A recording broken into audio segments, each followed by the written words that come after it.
There's something special about old RPGs. There's something special about Dragon Quest.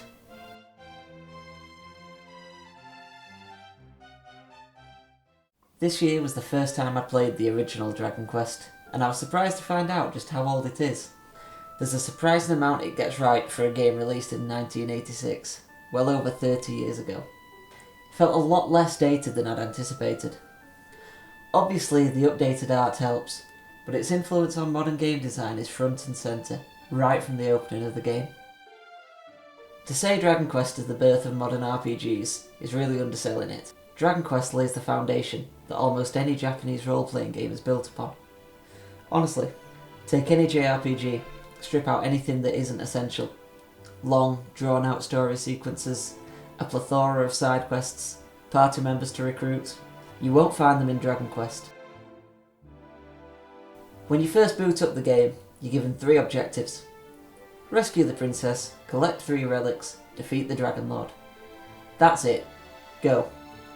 And that first one is optional. You don't even have to rescue the princess in this game. It's not weighed down with heavy-handed exposition.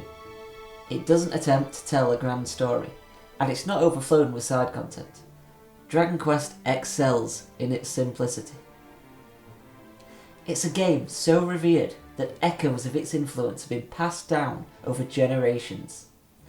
Pokemon's random battles and turn-based combat, Final Fantasy's overworld, even The Legend of Zelda.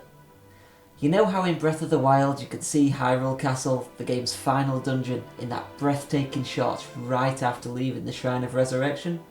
Even that is ripped straight from Dragon Quest. It's pretty ambitious in its scope too. The large, open world is filled with towns to explore, and people will give you useful information when you talk to them.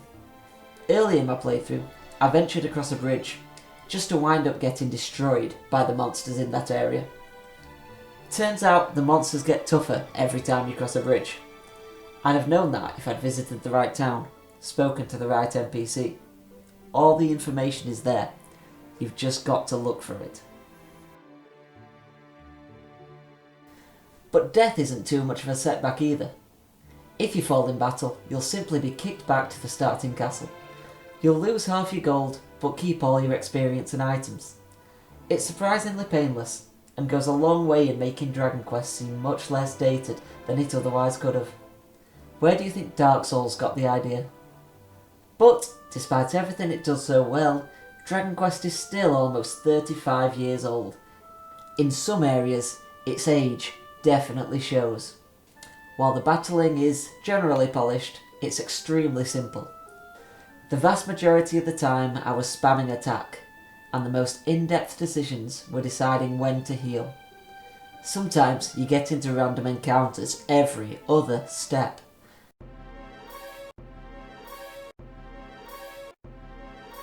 Which is fine when you're grinding for experience, but frustrating when you're just trying to cross the map. And the grind is real. Beyond exploration and collecting the items you need to progress, all you'll really be doing is battling. Honestly, it's not something that bothered me all too much. The combat was mindless enough that I could relax and switch off, but getting into battle after battle can get tiresome. The attempt at Shakespearean dialogue is a little forced too, but I really can't knock the game too much for this. It's certainly charming, and every time I spoke to the king after loading my save, I'd have a stupid little smile on my face. "By my troth, thou growest mightier with each passing day," he'd boom. Despite a few cracks in the design, much of what made Dragon Quest such a success still holds up today. Levelling up and buying new equipment is instantly rewarding. Mini-bosses that were once impossible become easy enemies that go down in a couple of hits. The story holds up too. It's simple, effective, and the perfect backdrop for your adventure. I was chuckling more than a few times. Rescuing the princess, then literally carrying her home, was a particular highlight. It all builds up to the final castle, which you can see right from the starting area. It's a huge, sprawling, multi-level dungeon. You have to fight your way through floor after floor, getting deeper into the bowels of the castle before you come across the Dragon Lord's lair in a final showdown for the ages. The Dragon Lord looks so goofy, but so menacing in both his first form and his secret final form. I don't know how it's taken me this long to talk about the art direction. Akira Toriyama is a master in his field. By now, everybody knows the Dragon Quest line, but the rest of the monsters are just as memorable. You won't find a regular werewolf. Instead, you'll find scarewolves, bewerewolves. Droll drones are weird little snail-like creatures. Ghosts, fright guys, spike guys, skeleton warriors.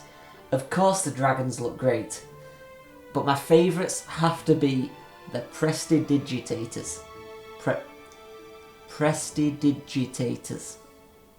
Because of course you can't just fight against mages, but against these weird wizard-like monsters. I really did enjoy my short time with Dragon Quest a lot more than I thought I would. It's easy to see its influence on later games, but it's also a great little adventure on its own merits. I'd like to see a few more role-playing games take a step back, focus less on creating more expansive worlds and longer, epic narratives.